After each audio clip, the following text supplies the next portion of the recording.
I'm Sam Waterston. You're watching Visionaries, proud to present its 11th season on public television.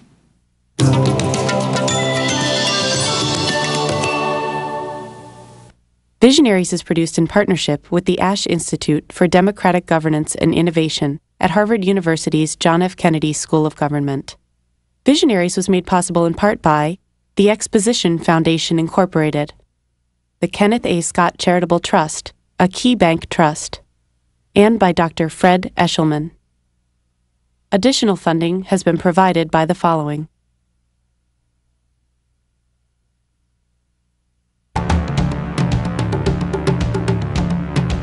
Sometimes you read the paper and watch the news, and it seems like there's more bad news than good in the world.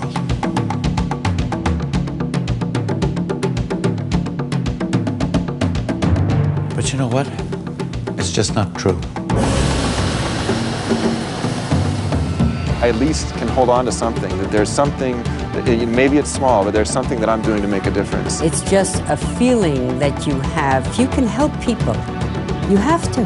There's no alternative. Every child has potential that we just can't know.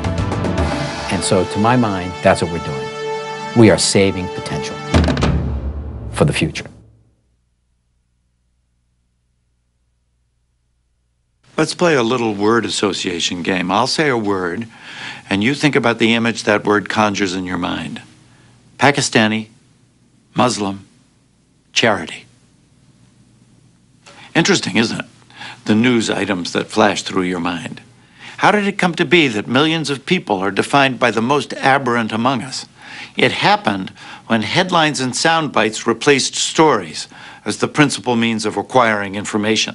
Sometimes watching the nightly news can be like going to a library and discovering the only thing left to read are the book covers. You're about to open the cover of a book titled Human Development Foundation. It's a story about a group of Pakistani Americans who return to their homeland with fresh ideas and a dynamic plan that is changing thousands of lives. Come with us and discover a whole new set of images for the words Pakistani, Muslim, charity.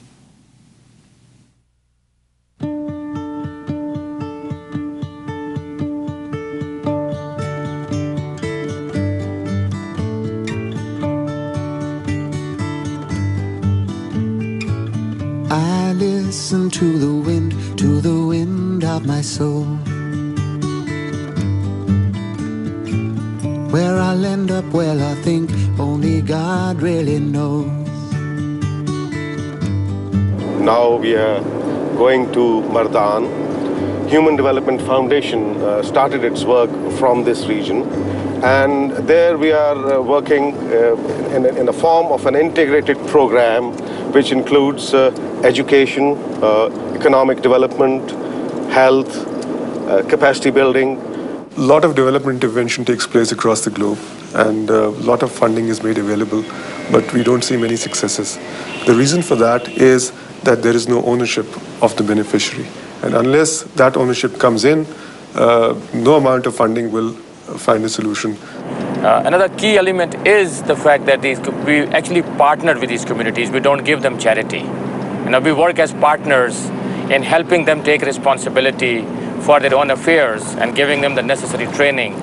So they are the ultimate decision makers, and we just facilitate those things. For instance, if we have to open a school, they are the ones who would give us the place, the room for the school. If we have to go there and open a health center, they are the ones who first come out and give us the premises. The key element here is that the people in this part of the world have the same aspirations as people all over the rest of the world and in the West. It's just that the people in this part of the world have not been given access and opportunity to take advantage of these situations. The problem is that the formal financial sector does not cater to their needs.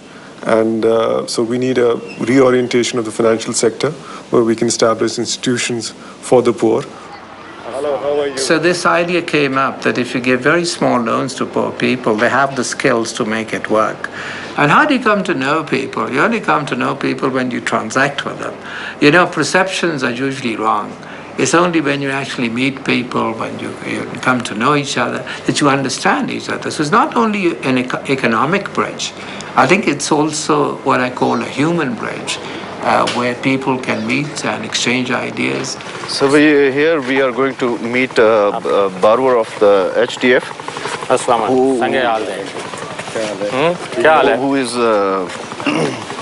who has turned out to be a model.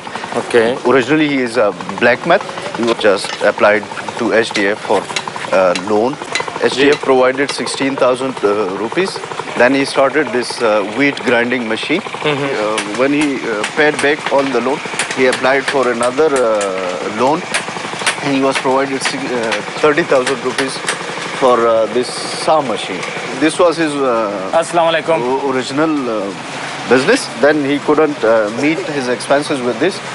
So he thought that he should expand his business. And for that he was given some skills in running this wheat grinding machine. After that he applied for another loan. Okay. And he started with this enterprise, which is a saw machine. Now he has paid all his loan back, and he has employed two person from this village, and he is paying to each one 2,000 rupees per month. So, his income has been 100% raised with this.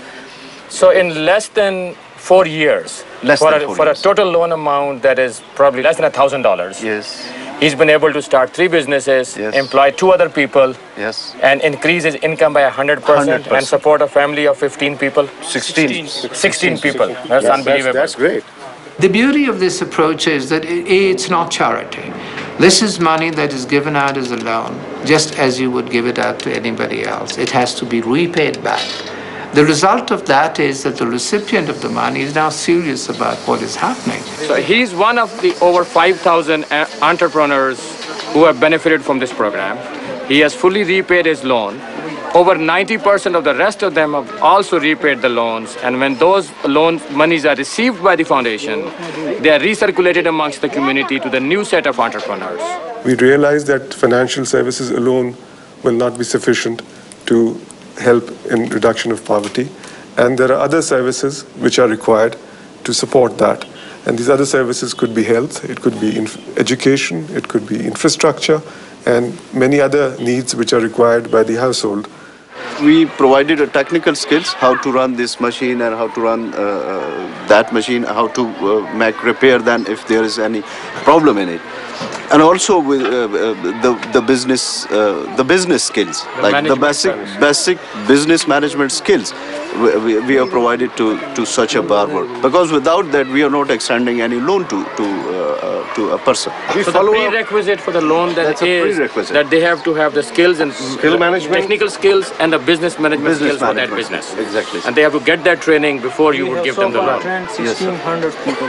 So 1,600 people have been trained in this area alone. In this area. Well, I think that is a very